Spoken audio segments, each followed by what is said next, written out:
músin.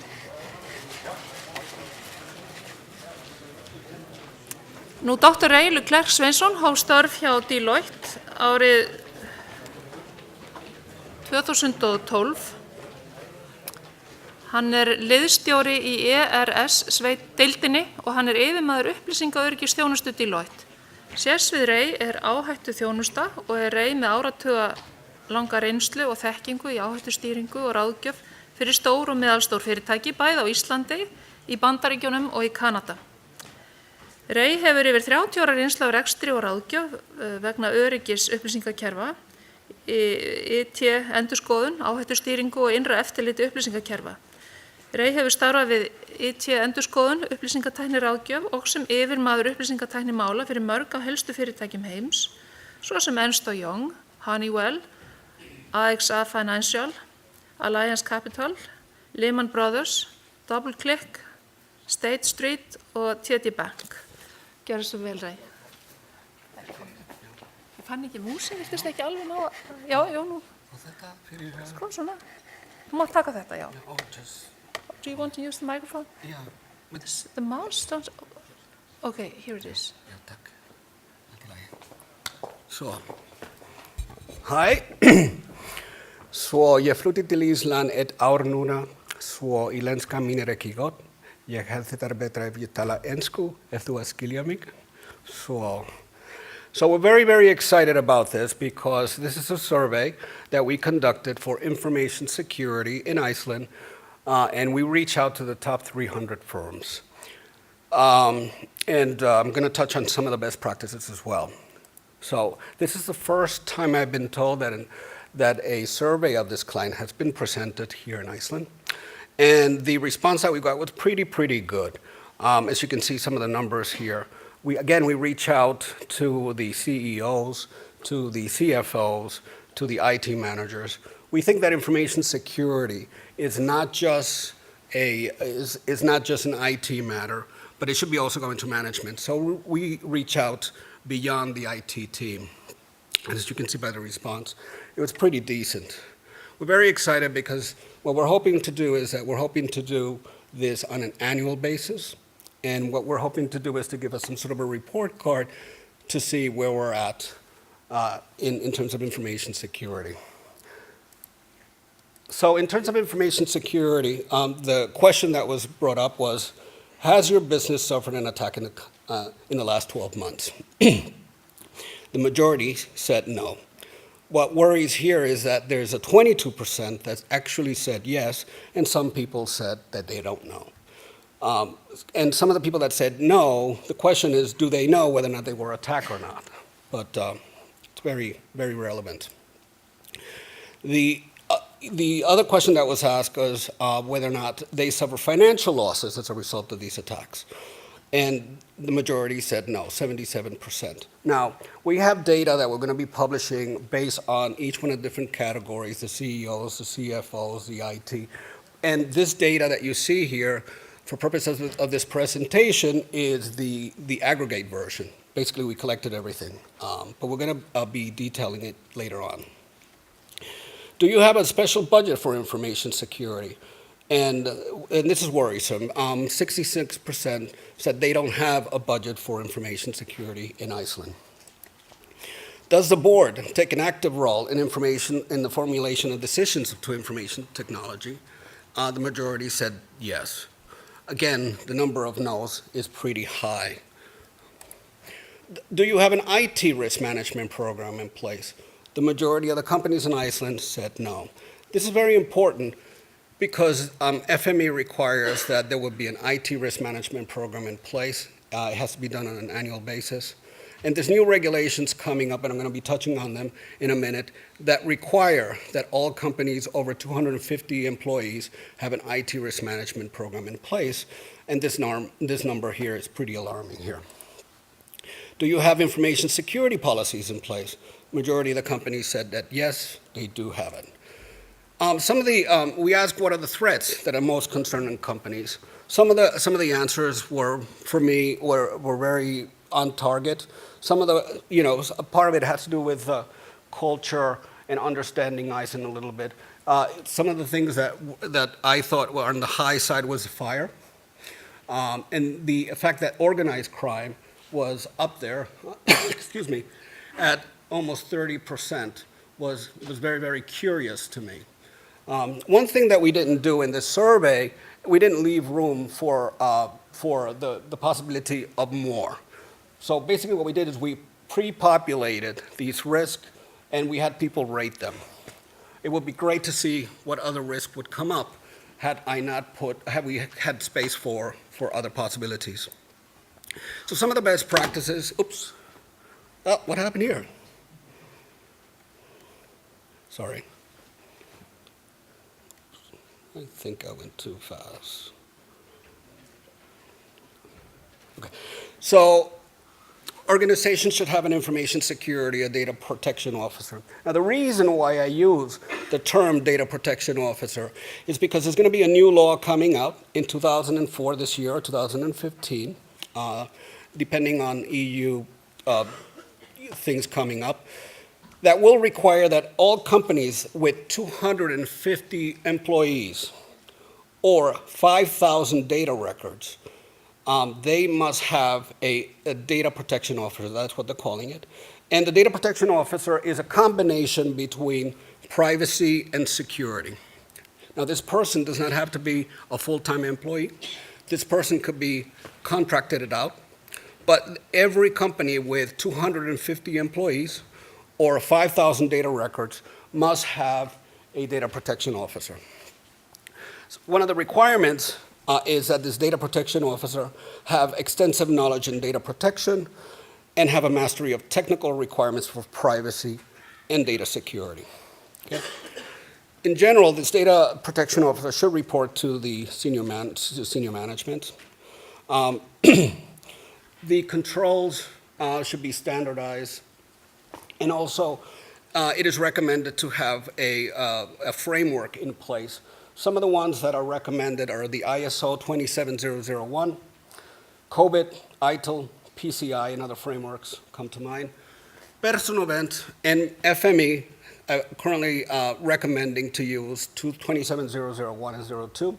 If you follow 27001 and 02, you are on target for Personovent requirement and you are on target for FME requirement. The one thing that I've noticed in Iceland is that, again, I've only been here for 1 year. PCI is not complied to with the rigidity that perhaps it needs to. This is required for all companies with credit card information. So if you have credit card information, then you have to follow PCI DSS requirements and PCI DSS standards. It's a requirement. Unless, of course, you outsource it, and there's other ways to do it so that you don't have to follow the PCI piece. But if you have it in your premises, you have to follow the PCI DSS requirements, which are pretty stringent. Companies should have an acceptable user policy, acceptable user guidelines. And again, a risk assessment should be conducted at least once a year or immediately if things change. Again, it's required by the new FME standards, and it's required by the new EU data protection regulation. Okay. But these risks should be measured and assessed on a regular basis. This is not a one-time, it's required one time, but it should be assessed on a regular basis. You should incorporate it as part of the quality systems program, quality improvement program. And the information security officer or the data protection officer should have annual updates and reporting to senior management, kind of a state of information security for that particular company. Again, this is going to be coming up as part of the EU data protection regulation. So let's talk about home mobile devices and removable media. And the question that was asked in the survey is, do you have policies in place and do you have mechanisms in place that employees follow for anything that has to do with mobile devices? Here, it was pretty much split, as you can see, 50-50 more or less. A lot of companies don't have employees trained or don't have policies in place for people working from home. Do you have secure baseline for mobile devices? The majority said yes. Keep in mind that I've been talking to some of the IT leaders, and what they tell me in terms of the mobile devices, some of the times they only require the 4-digit, let's say on an iPhone, and for them that is part of the YAO. Again, those 4 digits are very easily guessed. I wouldn't consider that as a secure baseline, but that's what they're filling in the blanks for that. Are you protecting data both in transit and at rest? Again, this was very interesting, 48%. And if you count the don't know, if you say don't know, excuse me, if you say you don't know, that means that chances are there's none. So if you add these two up, it's pretty high. So they're not protecting the data at rest. They're not protecting the data in transit, so it's not encrypted along the way. So chances are there's going to be information leakage. There's a high likelihood of information leakage outside of the company. Do you have a policy for removable media? And removable media is not just the iPhones or the phones. It's also the laptops that you're using. It's also the USB port, the USB for data. And again, the number is pretty high. It's 67% of Iceland companies don't have a policy regarding to removable media. Are all sensitive devices encrypted, like your laptops, or anything like USB ports? As you can see, it's pretty high on the no side. Again, if you say you don't know means no. So, do you scan any malware before allowing connection to your system? I was kind of surprised about this because it's pretty much even. Mind you, if you add the don't know, that means you probably know. But I was very surprised that the yes was pretty high based on my limited knowledge of Icelandic companies as we go in through Deloitte. So some of the best practices for the mobile devices is to have a firewall in place. I'm mentioning McAfee, Symantec, some of them. Limiting the use of administrator accounts, keeping patches up to date. On your mobile devices, making sure it's physically secured. Making sure that the passwords are difficult and hard to guess. Again, those 4 digits that most of the Apple devices is not hard enough. Consider using privacy screens, particularly on the laptops. I know they tend to be a little bit on the expensive side, but that's another possibility here. Use caution when accessing the public hotspot. It is very, very, very easy. We did a test the other day internally for one of the presentations. And again, creating a hotspot was very easy, and we could divert all the messages coming on board. You add that to the fact that the data is not encrypted along the way, and there goes your data and being leaked. In an ideal scenario, you want to have 2 separate machines, one for home and one for work, and try to keep them separate. Again, it's an ideal scenario. More importantly, be wary of where you keep personal information on the internet, and take precautions of all these social networking sites. These have been hacked over and over again. These are easy targets, and again, be careful of what you post on the internet. Regarding the encryption, enable any kind of use of encryption. Consider encryption on the laptops and the USB, and again, encrypt transmission. It's required by PCI. All credit card information has to be encrypted across the web. Excuse me. Another area that we got into had to do with the user education and awareness, and we wanted to find out what's going on. Do you have policies in place regarding information security? We talked about this one already, and it's pretty high at 65%. But even though you have the policies, the question now is, do you train on these policies? And it's overwhelmingly no. So I thought this was very relevant. I mean, the policies are there, but nobody's being trained on them. Okay. So some of the best practices here regarding information awareness is senior management support, partnering with key departments. By key departments, I'm talking things like compliance, I'm talking quality, I'm talking legal. Creativity is a must. And I brought two separate things. I've got some here, and I've got some in the back regarding creativity, because multimedia awareness is key. So what we've done is, and these are just suggestions. So we've got mouse pads, and these mouse pads are, with some security tips on them, and they're in your face kind of thing. I've got some here in case anybody wants. I've got some in the back as well. And the other thing too I brought is something that we have for kind of top 10 tips for information security tips. And we have these on all conferences room as well. And these are just ideas. Other ideas are online training, videos, emails. We've got security tips. We've got posters, etc. The important thing is that most of the training that's conducted is conducted once a year, if there is any training at all. The thought is to keep it alive, to keep it fresh. And one of the best practices, again, is to do quarterly plans and keep it fresh.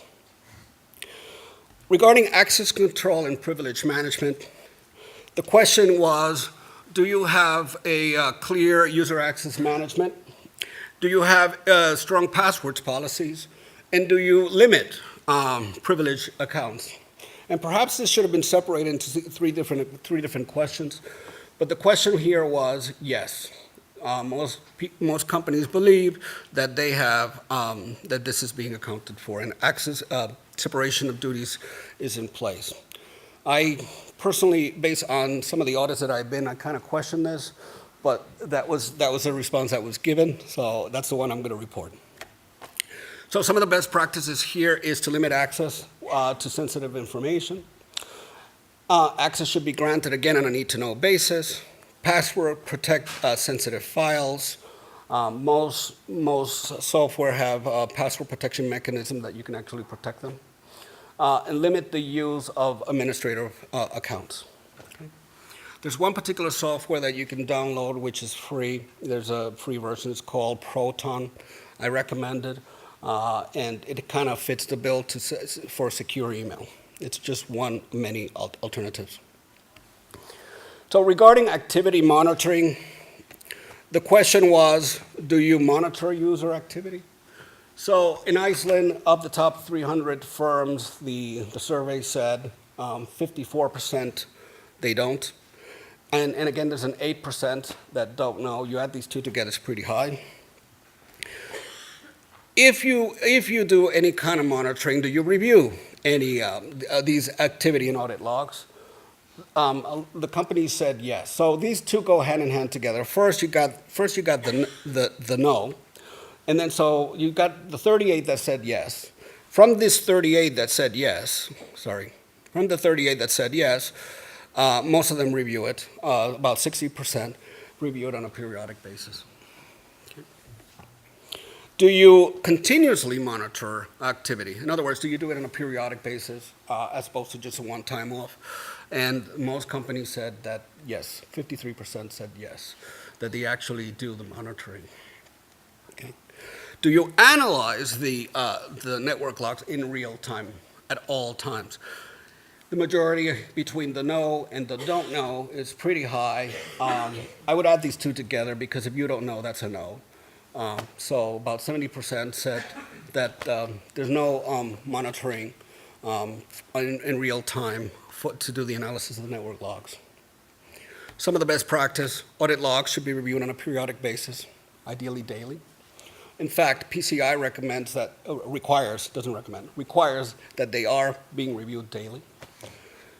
You monitor the usage and you block the content. You have to inform people, according to personal intent, you have to inform people that that's what you're going to do. Sometimes by telling people that that's what you're going to be doing, that's enough to deter people from going to inappropriate sites. So, and again, it increases productivity, and it lets exactly where the company stands regarding these matters. Okay. you can decide as a company whether or not you want to track or not, or you just want to block. There's many mechanisms like WebSense that you can block it to certain URLs. So again, in addition to making users more productive, you keep them from these from inappropriate sites. Some of them, which actually produce some malware and bring malware into the company. So it's kind of a twofold. And again, sometimes by threatening to do it, that causes enough for people to avoid going to these locations.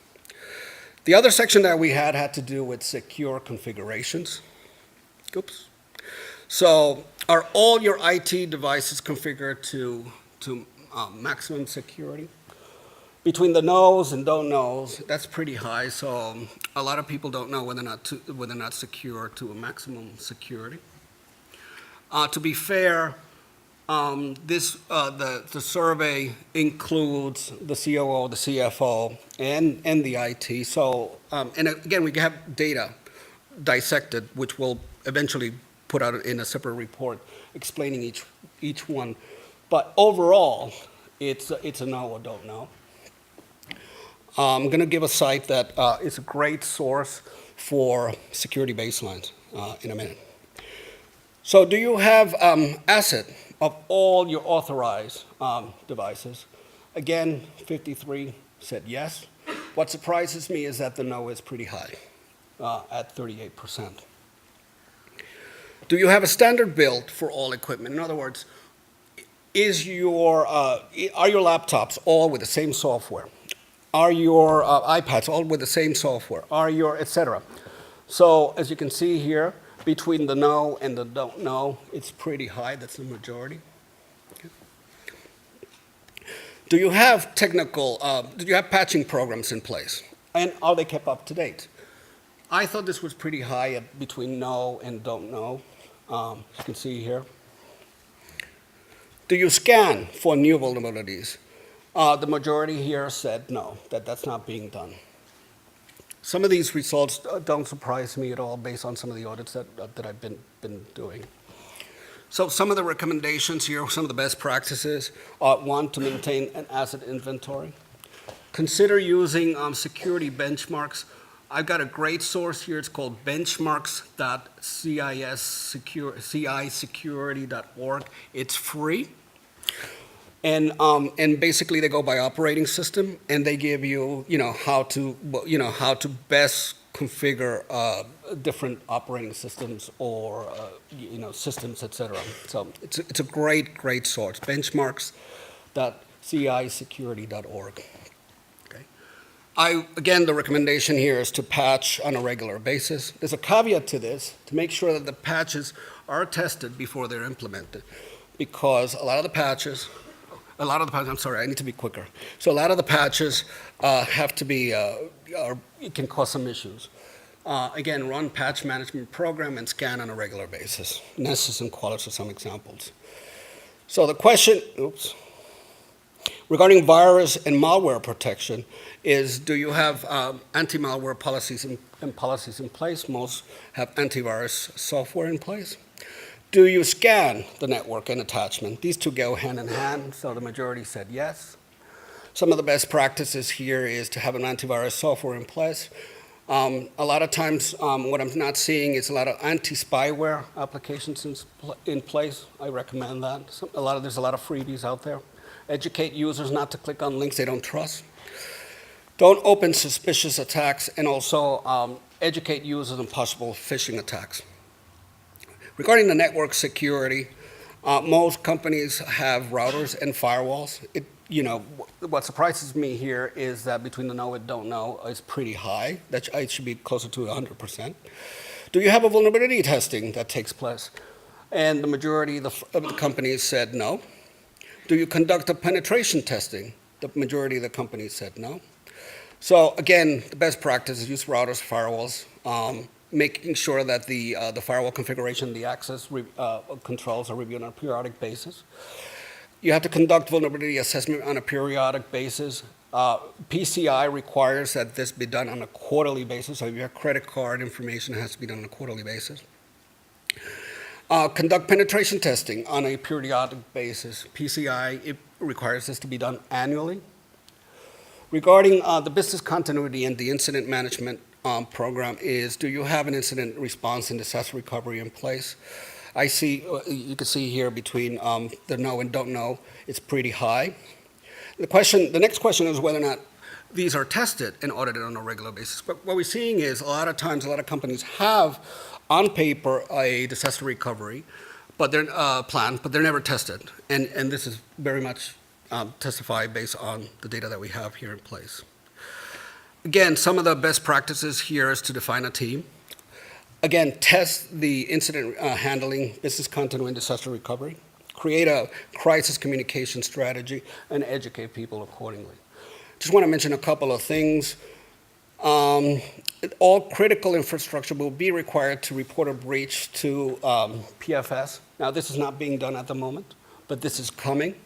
At the moment, it's just the telecommunications side that is required to do this, but this is coming for all critical infrastructure. I think the issue here in Iceland is that there is the definition of what constitutes a critical infrastructure is still being defined at the moment.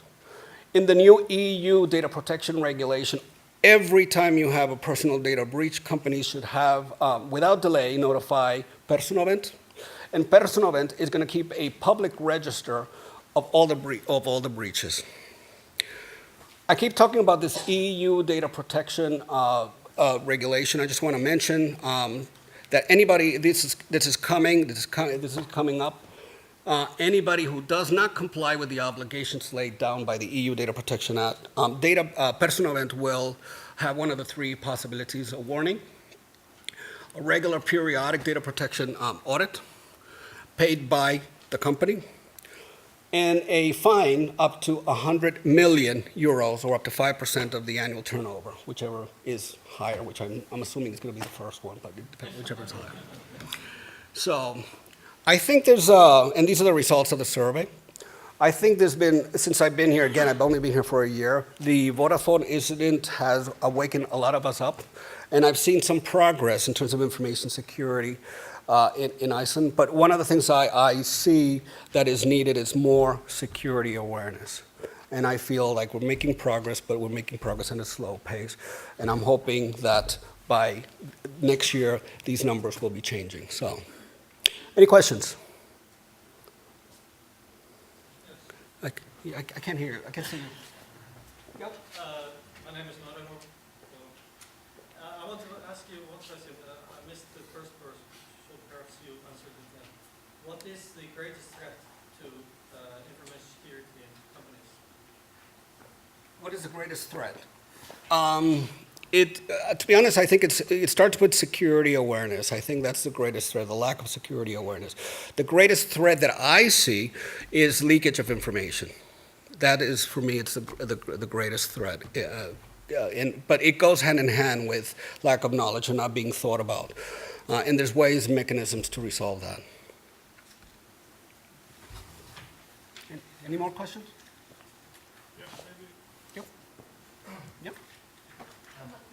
I can't So two questions. First, Ellen. Okay, I need to speak here. I'm just thinking about this. This is a thank you for interesting information. Right? Yeah, thank you. My question is, this kind of site gives us an indication, gives us a good indication of the situation in Iceland. What do you think we are compared to other countries, like the Nordics or the States, because we have experience about it? Where are we, if you would compare us to the situation in, say we lack information security? Yeah. Where are we kind of benchmark towards other countries around? Sad to say, pretty weak. And you know what? What's worse is we made the papers now. Iceland has made the papers as a result of the Vodafone. So as a result, the likelihood of these kind of attacks taking place in Iceland, because this has come up, is very likely. So I think there's a lot of progress that needs to take place.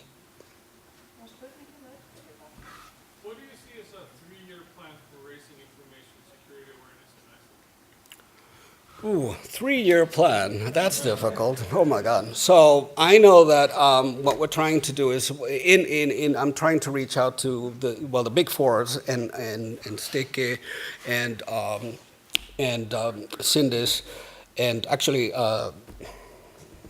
can't remember the other company. Anyway, so we're all trying to form a SACA chapter in Iceland, and with the intent purpose of creating security awareness in Iceland. So we're trying to do that slowly. I think it's coming, but it's taking about 3 years. It's kind of difficult to say, but it's awareness, awareness, awareness.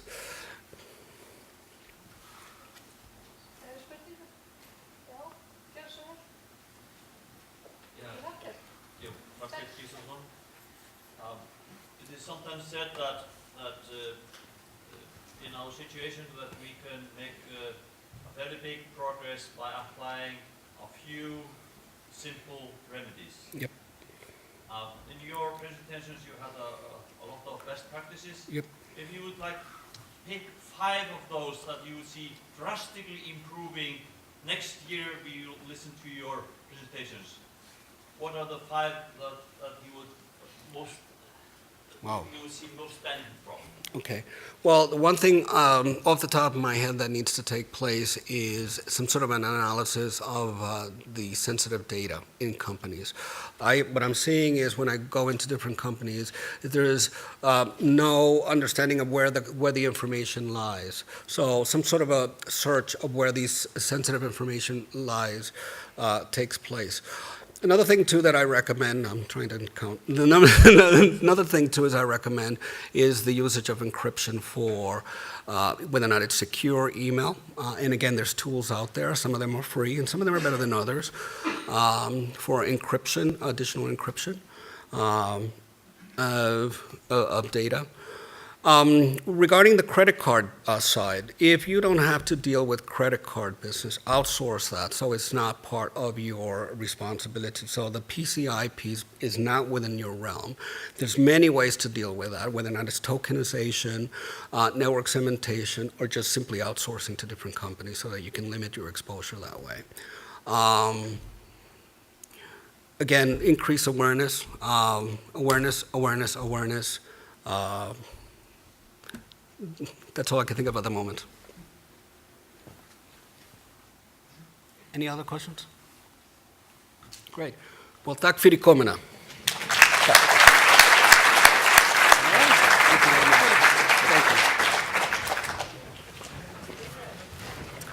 Við byrjum